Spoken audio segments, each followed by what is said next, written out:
Welcome to we talk. Pakistan इस वक्त नाजुक तरीन सूरत हाल से दो चार है, चाहे वो अंदरूनी तौर पे हो चाहे वो बैरूनी तौर पे हो।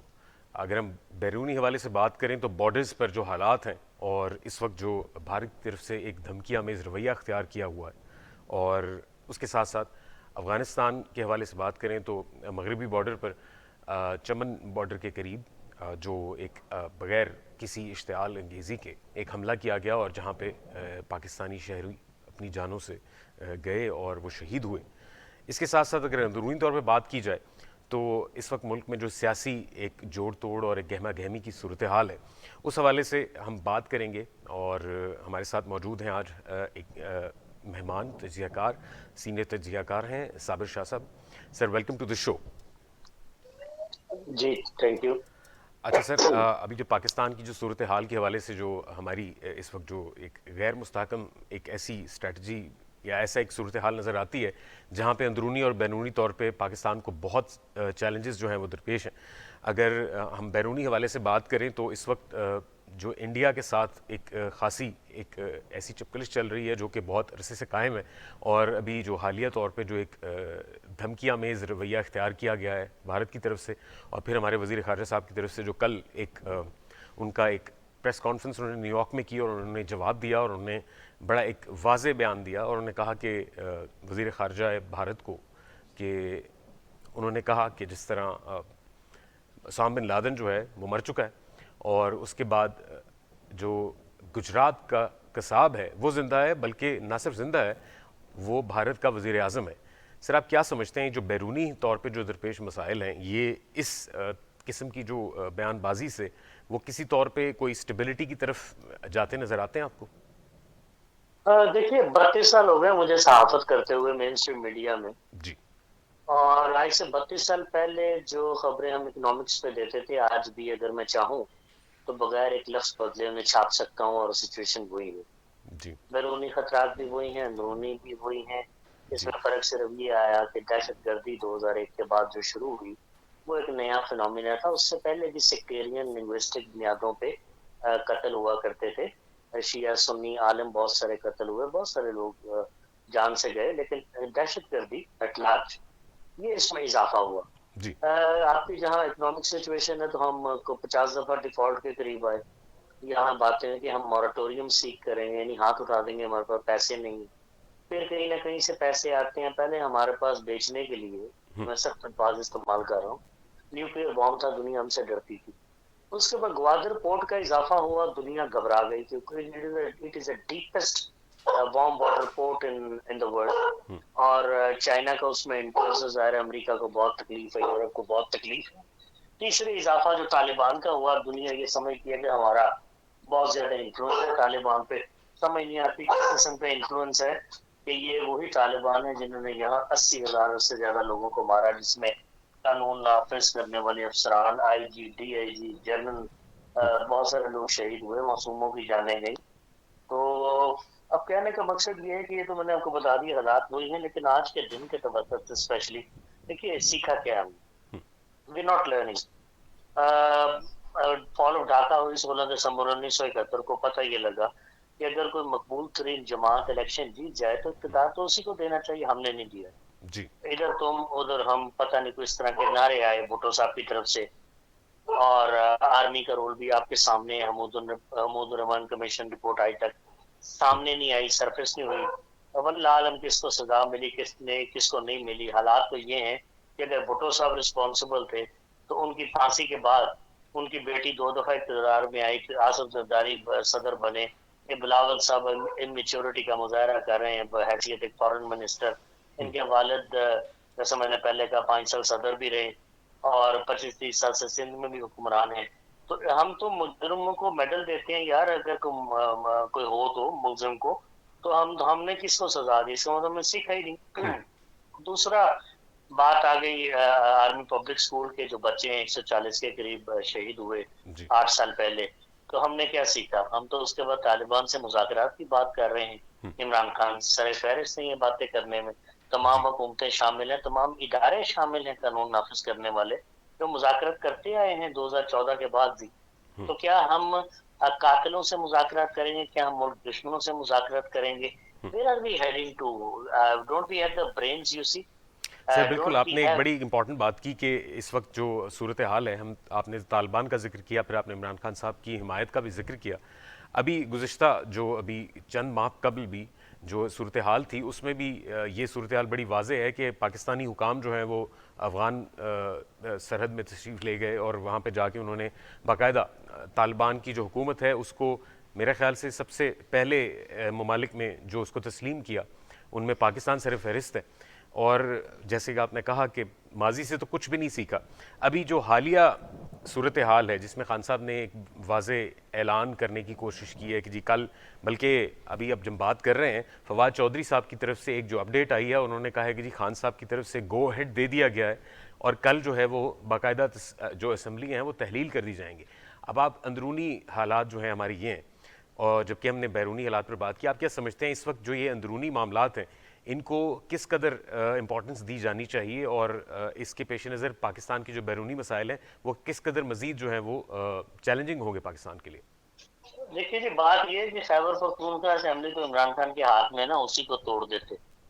एंड जी। I assure you it would have created a stir on the political horizon. अब पीछे रह गई पंजाब असेंबली की बात, तो परवेज इलाही साहब तो मान ही नहीं रहे, बड़ी मुश्किल से वजीर आला बने हैं 10 सीटों के साथ। He is 77 years old. अब जी। वो नहीं चाहेंगे कि एक दिन भी उनके इक़्तिदार का काम हो, इसका मतलब है कि वो मान ही नहीं रहे। अब उनका बेटा उनके पास गया है क्योंकि सीट एडजस्टमेंट कर लें। तो PTI is a huge party, it is the most popular party, वो किस तरह सीट एडजस्टमेंट करेगी? इसका मतलब इधर लड़ाई है। अब 175 180 सीटें इमरान खान को छोड़नी पड़ेंगी ना, जी। इस्तीफे देने पड़ेंगे, कुछ तो करें। ये ना ना लोग कहें कि जिस तरह हमने टीवी पे कई जगह सुना और खुद भी कहा कि इन्होंने फेस सेविंग हासिल की धरने से निकलने के लिए कि हम असेंबलियां तोड़ रहे हैं। जी। वो भी यार, उस बात को भी बहुत अरसा हो गया। तो what he should do is, अगर परवेज इलाही ना भी माने तो ही शुड, सर अब ये मेरे ख्याल हिज से पीपल फेस शुड सेविंग का एक रिजाइन। और जो है एक कोशिश है कि फेस सेविंग के लिए जो पिछली जो उनकी काविशें हैं वो किसी कदर जो है वो कामयाब नहीं होती नजर आई। तो अब गालिबन ये एक और तरीक़ाकार है उन्होंने अपनाया है और एक और वो कोशिश कर रहे हैं। तो आपको लगता है कि फेस सेविंग किसी कदर भी पॉसिबल है, ख़ासतौर पे पंजाब की जो सूरत हाल है? आपने कहा कि परवेज़ इलाही साहब जो हैं वो किसी कदर भी ये मानने को तैयार नहीं है, और गालिबन उनकी बात सही भी है कि शायद इसके बाद उनके पास मौका मौजूद नहीं है दोबारा सीएम पंजाब बनने का। तो it's quite hard for him to actually take any sort of such extravagant decision. तो आप क्या समझते हैं कि पाकिस्तान जो तहरीक इंसाफ है तो पंजाब में ये जो ऐलान कर रही है कि कल जो है असम्बलियाँ तहलील कर दी जाएंगी, ये पॉसिबल नज़र आता है आपको? देखिए, पहली बात है कि करनी तो परवेज इलाही से है ना, परवेज जी। इलाही ने है ना। तो ठीक है, उनके बच्चे का जो पॉलिटिकल फ्यूचर है वो बहुत डार्क हो जाएगा। मैंने कहा पॉलिटिकल पार्टी के तौर पर पाकिस्तान तरीके इंसाफ पे इस वक्त जोड़ तो नहीं है कोई। Imran is a populist, is a political demagogue. अगर वो चाहें तो कभी भी मेरे ख्याल इनको जीतने भी ना दें परवेज इलाही इन कंपनी को। इख्तिलाफात बहुत वाजे हैं, परवेज इलाही भी परेशान है, मोनस भी परेशान है। इक़्तिदार किस तरह हाथ से जाने दें? कुछ केसेस हैं जिनकी फाइलें बंद कर दी गई हैं, डजंट मीन कि केसेस ही खत्म हो गए। इसमें बैंक ऑफ पंजाब का केस है, एनआईसीएल का केस है, पूरा का पूरा पॉलिटिकल फ्यूचर है यार। जी। कमाना निस्बतन आसान है अब इस मुल्क में 2 नंबर तरीके से, और बचाना बहुत मुश्किल है। ये वो फिक्र लाक है जो 70 से 77 साल की उम्र में भी लोग अपने बच्चों के लिए कोई बेहतर मुस्तकबिल छोड़ के जाना चाहते हैं। हवस इक़्तिदार उनके मौजूद है उनके अंदर। तो ये बहुत मुश्किल फैसले हैं इमरान के लिए भी। He is in a bottle neck, you see, he is जी। Between the devil and the deep sea कि अब करना क्या है। हुकूमत अपनी तरफ आपके सामने है, इंतहाई कमजोर है मेरे नजदीक। एस्टैब्लिशमेंट की बैसाखियों पे आई है, बिल्कुल उसी तरह जिस तरह इमरान एस्टैब्लिशमेंट के कंधों पे चढ़ के आए थे, और उसकी कोई स्टैंडिंग नहीं है हुकूमत की। पूरी तरह इन्होंने इन्फ्लेशन इन्फ्लेशन का जो जितनी महंगाई हुई है, अवाम का गला घोंट के रख दिया है। लेकिन जाएंगे तो नहीं, वो अपने आप तो असेंबली नहीं तोड़ेंगे। वो पागल है कि प्लेट में रख के इमरान को इक़्तिदार दे दें। They are buying time. And why are they buying time? They want Imran to be indicted and then sentence and then sent to jail. Corruption cases हैं, बहुत जेन्युइन केसेस हैं, जिस तरह हुकूमत के लोगों के ऊपर है, इमरान के ऊपर भी है। ठीक है, अदलिया इस वक्त सॉफ्ट हैंड दिखा रही है। वल्लाह आलम कोई बीच में ऐसी बात हुई कि अगर आपने असेंबलियां तहलील की तो you will be going towards a disqualification, या तो और बहुत सारी कुर्ती है ना जी। जी तो बिल्कुल। इमरान अब देखना है उस बात से डरते हैं कि नहीं डरते। और खैबर पख्तूनख्वा असेंबली तो जैसे मैंने पहले कहा, कम से कम उसको तो फौरी तोड़े, वहां तो जी। मुकम्मल इनका होल्ड है। अगर नहीं तोड़ते तो जी फिर ठीक। मैं क्या कहूँ, वहां भी इख्तलाफात हैं कि उनके 97 मेंबर है वहां पे। ठीक। आपने पंजाब जिक्र किया अभी जो खान साहब के ऊपर जो है बहुत सारे केसेस जो हैं वो उनके ऊपर वो मंडला रहे हैं, और एक जो बहुत ही इंपॉर्टेंट केस है जो कि तोशाखाना केस है, उस हवाले से भी आज एक ताज़ा और वीडियो लीक हुई है अभी कुछ मेरे ख्याल से कुछ मिनट या घंटों कबल। तो वो अगर आप इजाज़त दें तो वो हम अपने नाज़रीन को भी सुनवाना चाहेंगे। प्लीज़ ज़रा वो अगर आप वीडियो या ऑडियो लीक जो है वो आप ज़रा सुनवाइए प्लीज़। जी सलाम अलैकुम हाँ मैडम। जी, वालेकुम सलाम। ये जो तोशा खाने से चीजें आई थी, जी आपने जी, अकबर को कहा था कि इनकी तस्वीरें खींच के भेजो मुझे, नहीं मैंने तो नहीं कहा था। तो क्यों खींची थी इसकी तस्वीरें? घर के अंदर जो चीज आती है उसकी तो तस्वीरें नहीं खींचते, जो घर से बाहर जाते हैं उनकी चीजें उनकी तस्वीरें खींचनी चाहिए। घर सिर्फ के ये था अंदर कि मेरे पास आ रही जी है उसकी क्यों तस्वीरें खींची जा रही है? नहीं, मुझे मैंने नहीं कहा था बीबी, उसने कहा मैंने है, नहीं कहा था, मैंने लेकिन इनाम ने कहा है और मैंने उसको भेज दी है। नहीं नहीं नहीं बीबी, बिल्कुल भी एक नहीं, मिनट इस तरह नहीं। आप होल्ड करें। जी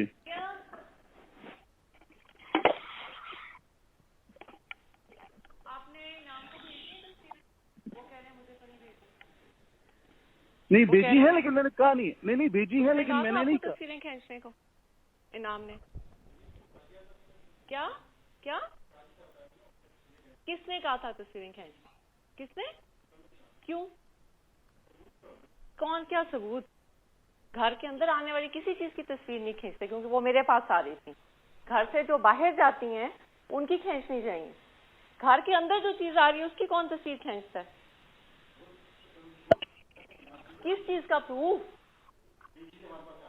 क्यों? आपको क्या जरूरत है प्रूफ करने की? आपने मेरे से पूछा है?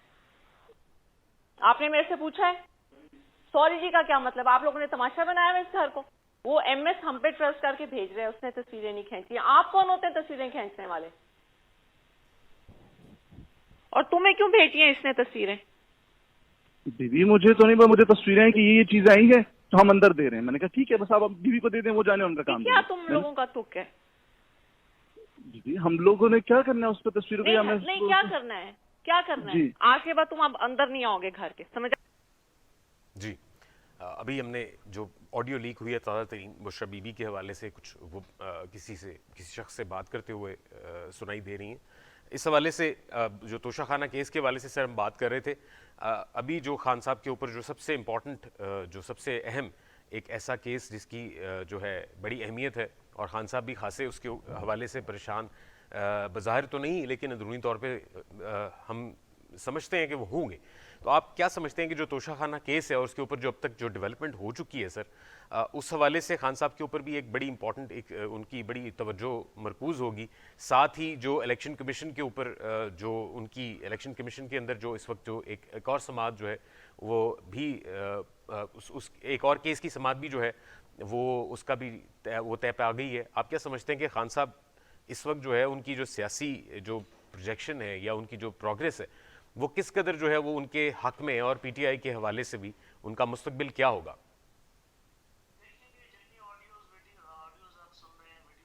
स्कैंडल जो सरफेस हो रहे हैं, there are seemingly genuine 95% plus. इसी वजह से स्कैंडल्स अपनी अहमियत खो रहे हैं। इसी वजह से इमरान खान के वोट बैंक पे फर्क नहीं पड़ रहा। I am not supporting Imran Khan है। Toshakhana is a huge case, पर देन इनको सजा देने के बाद उन तमाम लोगों को सजा देनी पड़ेगी। इंसाफ का तकाजा है। जो तोशाखाना से चीजें ढाई सस्ते दामों या तो घर ले गए या चोरी करके ले गए, तमाम हुक्मरान इसमें सारे शामिल है जी। तो कब्रों में से निकालने पड़ेंगे सारे तहफ जो है जो हमें मिलते रहे। और दूसरी बात ये कि बुशरा बेबी का जाता है ताल्लुक, बिन कुछ और ऑडियोज भी मेरे ख्याल आने वाली है। She is going to prove the last nail in the coffin for Imran Khan political future. ये मुझे लग रहा है। देखिए, अगर चोरी मेरे घर एक दफा हो, शायद ना पता लगे, मेरे घर वाला को दूसरा जो चोरी करेगा मुझे पता लग जाएगा। और लेकिन मैं एक्शन भी तो लूंगा ना, एक्शन नजर भी तो आएगा ना। अगर मैं ऑनेस्ट आदमी हूँ तो एक्शन तो नजर नहीं आ रहा। हैविंग सेड दैट, अब मसला ये है कि हमारे मुल्क में लीगल लेकूनी इतने हैं, ग्रे एरियाज इतने हैं कि सजा होते होते सुप्रीम कोर्ट से, फिर सुप्रीम कोर्ट में अपील भी करेंगे, नीचे से ऊपर जाएंगे। It's going to take a lot of months. लेकिन सर यहाँ पे सुप्रीम कोर्ट का आपने जिक्र किया, हमने ये भी देखा है माजी करीब में कि सुप्रीम कोर्ट जो है रात 12 बजे के बाद भी जो खोल ली जाती है, अगर वो उनको खोलना हो तो वो डिलेइंग भी, यूर राइट के जेनेरिकली जो है बहुत ज़्यादा एक लंबा तवील अरसा दरकार होता है किसी भी केस के ऊपर उसकी फाइनल वर्डिक्ट तक पहुँचने के लिए। लेकिन जब ज़रूरत महसूस होती है और की जाती है तो उसको बड़ा एक्सपेडाइट भी होता हमने देखा है। जी जी, मैं इसको रूल आउट नहीं करता। अगर इमरान खान इसी तरह एस्टेब्लिशमेंट पे इल्जाम लगाते रहे, देखिए अभी तक एस्टेब्लिशमेंट की पॉलिसीज वही हैं जनरल सैयद आसिम के आने के बाद, वही है जो बाजवा साहब वाली है, जिनको इमरान डर्टी हैरी कहते हैं। मेजर जनरल फैसल नसीर अपनी सीट पे मौजूद हैं बतौर डीजीसी, डीजीआई से जनरल नदीम अपनी सीट पे मौजूद है। आजम स्वाति का अगर गौर से देखें, ये सारा जो पर्चा हुआ है, जो ट्रायल है, जो गिरफ्तारी है, इससे महसूस हो रहा है कि nothing has changed, only face has changed at the top. तो अगर मैं इन चीजों को सामने रखूं तो एक तो आर्मी के खिलाफ बात करने की गुंजाइश नहीं है, आर्मी को क्रिटिसाइज और स्कैंडलाइज करने की गुंजाइश मौजूद नहीं है, ये तो एक अटल फैसला लग रहा है। और दूसरी बात ये है कि this criticism of Imran Khan after the departure of general Bajwa, this is कावर्डाइज, ये बुजदिली है। उस वक्त बोलना था आपने। आपको यू टर्म्स पर मैं क्या बात करूं, पहले तारीफें करते रहे फिर बद तारीफियां करते रहे। कहने का मकसद ये है कि इमरान के खिलाफ मैं ये बात क्यों कर रहा हूँ, वो ये कि इंसाफ का सबसे ज्यादा प्रचार इन्होंने किया। 1 रुपए की रिकवरी नहीं की इन्होंने, ना शरीफ से, ना जरदारी से, ना किसी से। तो क्या फिर अब इल्जाम डाल रहे हैं अदालतों पे? भाई आप उस वक्त इस्तीफा दे देते कि जनाब न नैब मेरे कंट्रोल में, ना अदालतें मेरे कंट्रोल में। फिर आपके घर से ये मुबैना चोरियां नहीं निकलनी चाहिए थी। आटा स्कैंडल, पेट्रोलियम स्कैंडल, दवाइयों का स्कैंडल, पता नहीं कौन कौन सा स्कैंडल इनके दौर में भी आया है। तो ये सारी बातें हैं। पिछले तो बेचारे कहते नहीं थे हम चोर हैं, वो चोरियां कर गुर जाते थे मुबैना तौर पर, ये कहते नहीं हम चोर। ये रोज कहते हैं मैं ऑनेस्ट हूँ, वो फलां चोर है। सर बिल्कुल आपने बड़ा एक मुनासिब बात की, और इसमें एक और इम्पॉर्टेंट एलिमेंट जो है वो भी हम ऐड करते हैं। जैसे आपने जिक्र किया कि उनकी जो दौरे हुकूमत थी, पीटीआई की दौरे हुकूमत में बहुत सारी ऐसी सियासी तौर पे जो है तकरीरियाँ भी की गई जो कि पुलिस में भी हमें नज़र आती हैं, और उसके बाद उसके साथ साथ कुछ जो सिक्योरिटी एजेंसीज़ हैं उस हवाले से भी हमने देखा कि खान साहब ने जो है अपनी मर्ज़ी के बंदे जो हैं वो लगाने की कोशिश की, फिर उनको हटाया, फिर एक और को लाए। और इसी तवातुर में जनरल आसिम का आपने जिक्र किया, जनरल आसिम मुनीर साहब का, उनका भी हमने देखा कि वो जब डीजी आईएसआई थे तो उनको भी कैसे जो है वो हटाया गया। तो इस हवाले से तो खान साहब की जो कारकर्दगी है या उनकी जो हुकूमत भी रही है वो भी बड़ी वाज़े है। और उसके बाद फिर वो पिछले 8 माह से एक बड़ी स्ट्रैटेजिक वो अपनी एक सियासी तौर पे एक बड़ी स्ट्रैटेजिक मूव बनाए हुए हैं, एक मोमेंटम क्रिएट किए हुए हैं, तो वो भी आपके सामने जैसे नाम लिया। सर अभी वक्त हुआ एक ब्रेक का, हमारे साथ रहिएगा नाज़रीन। हम ब्रेक पर जाते हैं, ब्रेक के बाद वापस आते हैं। Stay with us.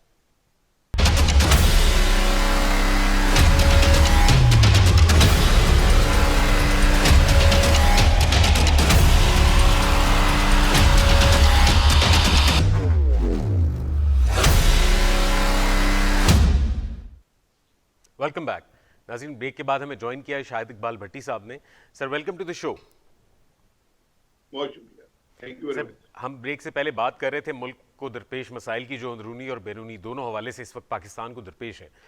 बॉर्डर्स पर जो सूरत हाल है, अफगान बॉर्डर पे जैसे चमन बॉर्डर के करीब जो एक हमला हुआ अफगान फोर्सेस की तरफ से और फिर पाकिस्तान का रद्द-ए-अमल सामने आया, उसी तरह भारत की तरफ से कुछ जो धमकी आमेज़ रवैया अख्तियार किया गया है उसका जवाब भी हमारे वज़ीर ख़ारजा ने कल की प्रेस कॉन्फ्रेंस में भी दिया।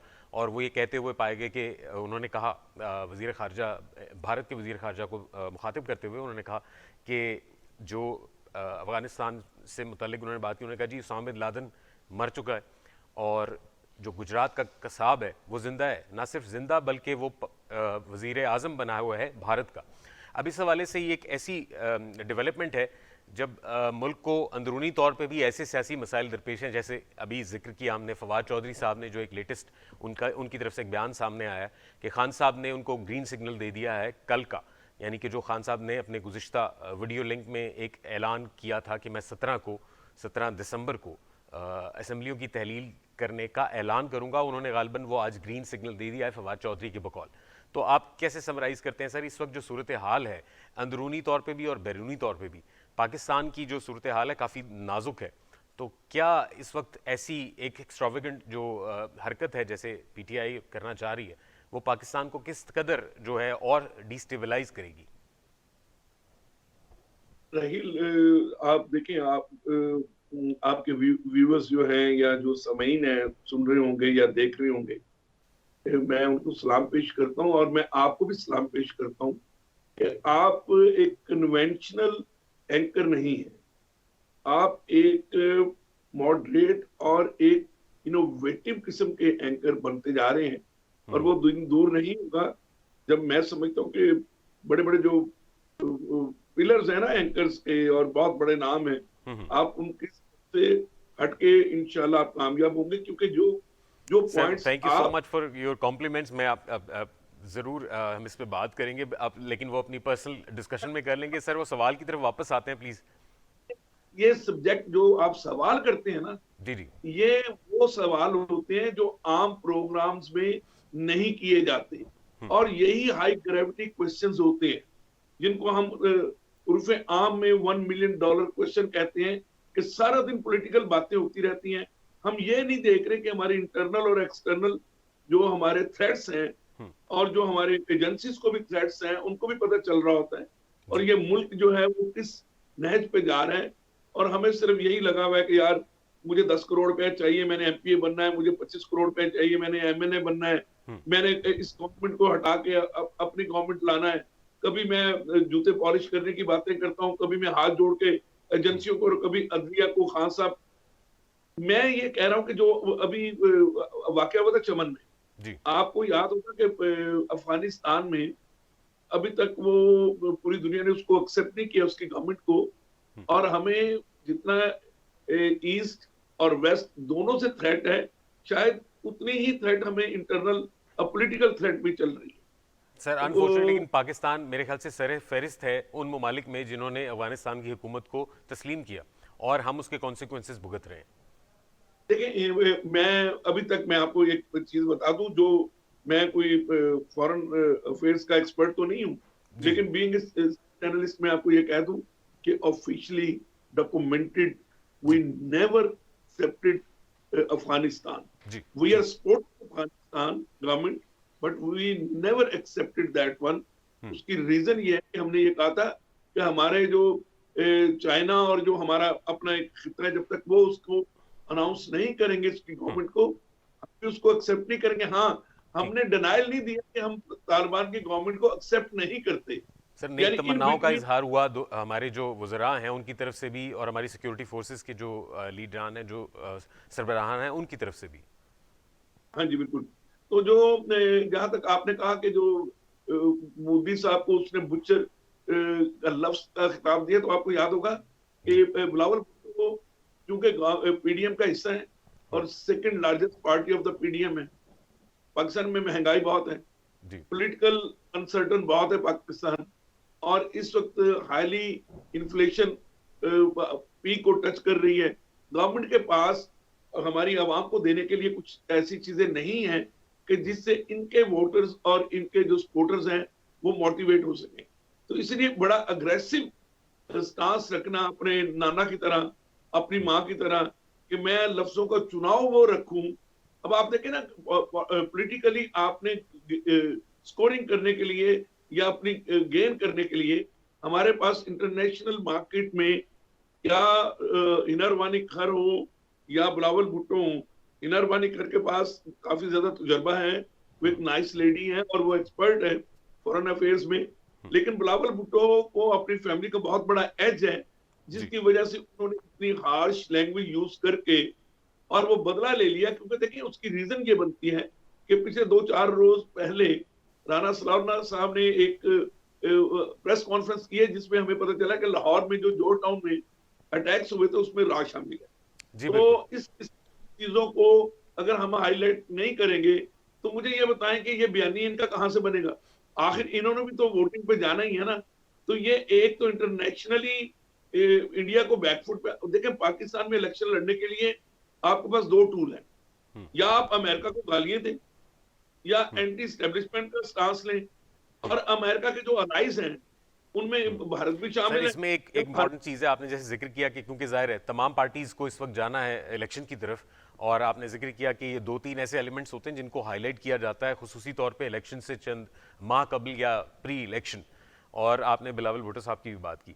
सर अभी एक लेटेस्ट, क्योंकि पाकिस्तान इस वक्त माशी तौर पे भी बहुत बड़े एक अदम इस्तेहकाम का शिकार है, और इस वक्त जो इकनॉमिक ग्रोथ है वो भी पाकिस्तान की माइनस की तरफ है। उस दौरान अपने इस न्यूज़ कॉन्फ्रेंस में जो न्यूयॉर्क में की वज़ीर ख़ारजा ने, उसमें भी उन्होंने जवाब देते हुए एक सवाल के जवाब में कहा कि जो रशिया से जो है वो किसी तौर भी जो है वो ऑयल या तेल जो है वो नहीं लिया जा रहा।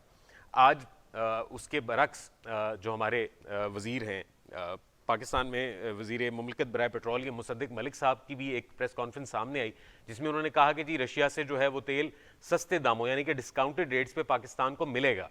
और उन्होंने उसकी गालबन तरदीद की वज़ीर ख़ारजा साहब की जो कल की जो प्रेस कॉन्फ्रेंस में उनका जो एक स्टैंड था।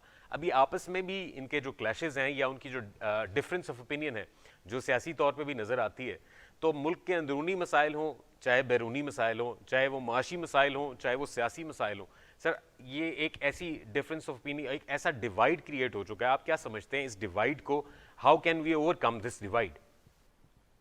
देखिए, ये जो चीचू का मरबा इस गवर्नमेंट बनी हुई है ना, जिसको हम पीडीएम कह रहे हैं जी, मैं इसके हक में भी नहीं हूँ। इनको कंट्रोल करना है, इनको हैंडल करना और इनको गाइडलाइन पे चलाना कोई इतना आसान काम नहीं है। डिप्टी प्राइम मिनिस्टर के रूप में बिलावल भुट्टो वो डिक्टेशन तो लेते नहीं है, मेरी बात आप समझ गए। वो बहुत सारे काम ऐसे कर रहे हैं जिनमें वो बाद में पता चलता है शहबाज शरीफ साहब को, ये मैं आपको अंदर की खबर दे रहा हूँ, शहबाज शरीफ को बाद में पता चलता है बिलावल भुट्टो साहब काम कर चुके होते हैं। बिलावल भुट्टो साहब ने एक लॉबी अपनी अमेरिका में बनाई हुई है और वो उस पे कायम है। ठीक है, आपको याद होगा पिछले दिनों ये भी खबर आई थी कि मियां नवाज शरीफ भी अमेरिका का दौरा करेंगे जी, और वो जो बाइडन जो है उनके जितने भी हवारी हैं उनके साथ वो मुलाकात करने की कोशिश करेंगे, क्योंकि उनके जो बाइडन के साथ काफी अच्छे ताल्लुकात रहे, क्योंकि 3 दफा वो प्राइम मिनिस्टर रहे, तो वो काफी लेंथी है उनका पीरियड जो वाइस प्रेसिडेंट और वो फॉरेन अफेयर्स का उनका। तो बिलावल भुट्टो जो है वो उन्होंने बात टेक्निकली कर दी और वो चूंकि अमेरिका में बैठे हुए थे, तो अमेरिका में बैठ के तो वो एक्सेप्ट नहीं कर सकते कि हम रशिया से भाई 30% डिस्काउंटेड जो है वो पेट्रोल ले रहे हैं। यही प्रॉब्लम इमरान खान ने हाईलाइट तो की थी जब गवर्नमेंट से उतरे थे। गवर्नमेंट के होते हुए कोई भी ये काम नहीं कर सकता, आपको पता ही है। वहां जाके उन्होंने कह दिया था हम तालिबान को सपोर्ट करते हैं, ठीक है। इन्होंने एंटी तालिबान स्टांस भी रखा वहां पे, लेकिन साथ एंटी रशियन जो लॉबिंग मुसद्दिक मलिक साहब शो करना चाह रहे हैं। देखिए, एक महाज पे Peoples Party international exposure gain करने के लिए, सिंपथी लेने के लिए और अपने वोटर्स जो उसके डाई हार्ट वोटर्स हैं, थोड़े हैं, 5% है, 7% है, उनको एक्टिवेट करने के लिए वो ये सांस ले रही है मोदी के अगेंस्ट और अमेरिका के हक में, ताकि उनको वो सिग्नल मिले। Waiting for next prime minister तो बिलावल भुट्टो हैं इस वक्त। जो मुसद्दिक मलिक साहब हैं, उन्होंने पाकिस्तान में भी अपना मुंह दिखाना है, रशिया का उन्होंने दौरा किया हुआ है। तो 10 रुपए सस्ता करने से पेट्रोल अभी हमें रिलीफ तो नहीं मिला। देखिए, जब से सागदार साहब आए हैं उनके तकरीबन 3 माह में उन्होंने 22 रुपए सस्ता पेट्रोल। लेकिन सर यहाँ पे एक सवाल ये पैदा होता है, माजरत के साथ यहाँ पे एक बड़ा इंपॉर्टेंट सवाल ये पैदा होता है, क्योंकि इस वक्त जो रशिया यूक्रेन एक आपस में जो एक वॉर चल रही है, बहुत एक्स्ट्रावेगेंट किस्म की इस वक्त जो स्टांस लिया हुआ है, बाकी तमाम यूरोपियन यूनियन हो चाहे दुनिया के तमाम दीगर ममालिक हो, उनका बड़ा स्टांस क्लियर है। इसी तरह पाकिस्तान की बात की जाए और वज़ीर ख़ारजा से कल भी सवाल हुआ उसी प्रेस कॉन्फ्रेंस में कि आप रशियन जो इस वक्त जो एग्रेशन है यूक्रेन के खिलाफ, उसके हवाले से आप क्या स्टैंस रखते हैं। तो उन्होंने बड़ा मोहतात तरीके से जवाब दिया और उन्होंने कश्मीर का हवाला दिया और फ़लस्तीन का हवाला देते हुए उन्होंने कहा कि अफ़गानिस्तान का भी, कि हम एक गुज़िश्ता ऐसी एक्स्ट्रावेगेंट सिचुएशन से गुजर चुके हैं जब अफ़गानिस्तान में जो है वो अमेरिकन फोर्सेस थीं और वहाँ पे एक बड़ा एडवेंचर चल रहा था और पाकिस्तान और पाकिस्तानियों ने बड़ी कुर्बानियाँ दी हैं। तो इस वक्त किसी तौर भी पाकिस्तान नहीं चाहता कि वो एक और किसी ऐसे एडवेंचर का जो है वो किसी तौर भी डायरेक्ट या इनडायरेक्ट हिस्सा बने। अब ये इंटरनेशनल लेवल पे जो पॉलिटिक्स है उसमें गालिबन जो हमारे वज़ीर ख़ारजा हैं उनके ये स्टैंस मेरा ख्याल से काफ़ी स्टेबलाइज्ड और बड़ा एक बैलेंस था। लेकिन आपने जैसे जिक्र किया कि जो पेट्रोलियम मसनूआत के हवाले से जो उनकी इंपोर्ट की बात है या रशिया से वो लेने की बात है, हम कैसे एक्सेप्ट कर लेंगे जबकि दुनिया जो है इस वक्त वो ये कह रही है कि रशिया को मज़ीद सैंक्शंस जो है वो उनके ऊपर लगाई जा रही हैं, उनको मज़ीद जो है वो आइसोलेशन की तरफ ले जाया जा रहा है। और हम पाकिस्तान, अगर मुसद्दिक मलिक साहब जो कह रहे हैं कि वो हम वहाँ से ऑयल लेंगे, तो how will we defend it internationally sir? देखिए, मैं बिल्कुल आपसे एग्री कर रहा हूँ। आपको अभी आपने पाकिस्तान की इकोनॉमी पे भी क्वेश्चन मार्क लगाया कि पाकिस्तान के इकोनॉमिक इश्यूज बहुत क्रिटिकल होते जा रहे हैं। तो अमेरिका में बैठ के, जो कि फोर फादर है IMF का, IMF अमेरिका के बगैर कुछ नहीं कर सकता, आपको पता है, ठीक है ना। तो क्या हमने रशियन ब्लॉक में अपना टिल्ट करके पहले हमारी वहां पे वो किस रुकी है, और हमें 9th रिव्यू जो आता है, क्वार्टरली रिव्यूज होते हैं, 9th रिव्यू पे जाके हम स्टक हो गए और उस पे हमें पिछले 8 रिव्यूज का भी हिसाब किताब हमसे IMF मांग रहा है। और मैंने आपसे कहा ना, मुसद्दिक मलिक साहब ने, एक होता है कि पॉपुलर एक बैंक है, एक वाइफ बैंक की है, वो जो PTI लेके चल फिर रही थी रशियन। अब देखे, जब रशिया में 30% डिस्काउंटेड रेट की बातचीत चल रही थी 9 माह पहले, उस वक्त जो पेट्रोल इंटरनेशनल मार्केट में पर $120 पर बैरल के करीब था, 115 और 120। अब तो मार्केट में 80 हो गए हैं, तो अब वो 30% डिस्काउंट नहीं भी मिलेगा, 5-7% से अपना मुंह काला नहीं करवाना चाहिए। इन्होंने देर कर दी PDM वालों ने, लेकिन चूंकि वो रशियन ट्रिप में अपना को 2-2.5 करोड़ रुपया खर्च करके आ चुके हुए मुसद्दिक मलिक साहब, उन्होंने भी तो पाकिस्तान की पब्लिक को, अगर ये इलेक्शन में जाते हैं तो वो ये क्या मुंह दिखा के, इमरान खान साहब ने तो नाक में दम किया हुआ है, ठीक है ना, वो तो सारे बयानिए मुकर गए हैं कि इंपोर्टेड गवर्नमेंट फ्रॉम अमेरिका। अब वो या तो बाजवा साहब के पीछे हैं या वो महंगाई के पीछे हैं। वो गालबन उनके वो दौर मुंह में जो दिखाने के लिए जो मुंह को थोड़ा सा धोया है, वो कल जो अभी रिवाइज किया है उन्होंने पेट्रोलियम मसनूआत की कीमत में एक कमी लाई गई है, वजीर खजाना ने ऐलान किया। गालबन वो उन्होंने कोशिश की है ताकि वो जब वोट लेने जाएं तो उनकी कुछ जो है वो अहमियत रहे और उनकी कुछ जो है वो इज्जत बाकी रहे। जी हाँ, वरना आपको पता है कि सागदार साहब को ये कह दिया गया था कि आप भी पैक कर लें जी। अच्छा, यानी ये सिर्फ मुफ्त ज़ाहिर प्रेशर सर काफी है। नहीं, वही मैं आपसे कह रहा हूँ कि we have to support Peoples Party at that time. इस वक्त पीपल्स पार्टी को हमें इसलिए अप्रिशिएट करना चाहिए कि अगर पाकिस्तान ने सरवाइव करना है, क्योंकि हम ग्रे लिस्ट में तो जा चुके हैं IMF की वजह से, डिफॉल्ट की ग्रे लिस्ट, पहले तो फेडरल की ग्रे लिस्ट में थे ना, अब हम डिफॉल्ट की ग्रे लिस्ट में हैं, तो we have to be more careful. देखिए, कर्जों की किस्त वापस करने से या ना करने से आप डिफॉल्ट नहीं करते, लेकिन अगर आपके पास अपनी कमाई के लिए पैसे ना रह जाए, $1 ट्रिलियन से कम है हमारे पास, जो हमारे पास जो पड़ा हुआ है $6 ट्रिलियन, वो तो चाइना का और सऊदीया का है, जो हम यूज नहीं कर सकते, वो सिर्फ रिजर्व के लिए, एक स्टेटस सिंबल के लिए रखा हुआ है। तो $1 ट्रिलियन में एक मुल्क तो नहीं चलता, ये तो एक माह का अखराजात भी नहीं है हमारे पास, यानी हम 2 हफ्तों की सर्वाइवल पे चल रहे हैं। किसी मुल्क की इकोनॉमी अगर उसने अपनी वैलिडेट करनी है और मुल्क को चलाना है प्रोपोर्शनल रेट में चले, मैं कहता हूँ जी जीरो, आप तो माइनस ग्रोथ की बात कर रहे हैं, मैं कहता हूँ लेवल पे भी चले, तो एटलीस्ट उसके पास 6 से 8 हफ्तों के रिजर्व होने चाहिए मुल्क चलाने के लिए, अगर उसकी इनकम ना हो सके। तो पाकिस्तान के पास तो 2 हफ्तों के रिजर्व नहीं रह गए। मैं बीइंग ए फाइनेंशियल एक्सपर्ट ये तो नहीं कह सकता पाकिस्तान डिफॉल्ट करने जा रहा है, लेकिन पाकिस्तान डिफॉल्ट अगर नहीं भी करता और ज्यादा देर तक अगर ग्रे लिस्ट में रह जाता है, तो ये मुसद्दिक मलिक साहब जैसे, जो मैं समझता हूँ कि इतने क्वालिफाइड और डॉक्टर हैं, वो डॉक्टरेट की डिग्री है उनके पास और वो वजीर मुमलकत हैं, तो ये जब तक बयान वो नहीं देंगे ना अपने गुजरांवाला के जो इन्होंने पहलवान रखे हुए हैं, जो वजीर खुर्रम दस्तगीर साहब की बात कर रहे हैं, जी, जब तक वो पहलवान आके नहीं ना, गुजरांवाले का पहलवान नहीं आके कहेगा, तो वो बिल्कुल इस तरह बोलते जैसे फवाद चौधरी, उनमें और फवाद चौधरी में कोई फर्क नहीं। मुझे ये बताएं कि अभी इमरान खान साहब ने स्पीच की है, इस तरफ आ जाते हैं। इमरान खान साहब ने अभी आज लॉयर फॉर्म से कोई रूल ऑफ लॉ, वो रूल ऑफ लॉ कॉन्फ्रेंस, जी हाँ जी, मैं कल जो है ना वो करने लगा हूँ। मैं पहले कहता हूँ उनका वॉच टाइम पूरी दुनिया के लीडर एक तरफ हो जाए और इमरान खान साहब का वॉच टाइम जो है 8 टाइम कैलकुलेट कर ले, वो एक तरफ है। उन्होंने तो वहां पे अनाउंस नहीं किया। ये फवाद चौधरी वाहिद एक बंदा है कि उनका इतलात का जो है तर्जमान कोई और है।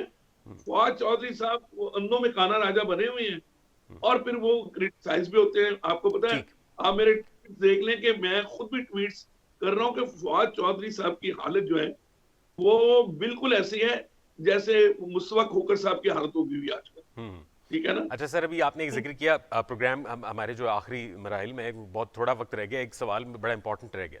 आपने कहा जैसे पाकिस्तान के पास जो है तकरीबन इतने रिजर्व्स हैं कि 2 हफ्ते तक जो आपने जिक्र किया, जो फॉरेन रिजर्व्स होते हैं पाकिस्तान के पास इस वक्त मईशत को चलाने के लिए, मामलत को चलाने के लिए बहुत कम रह गए।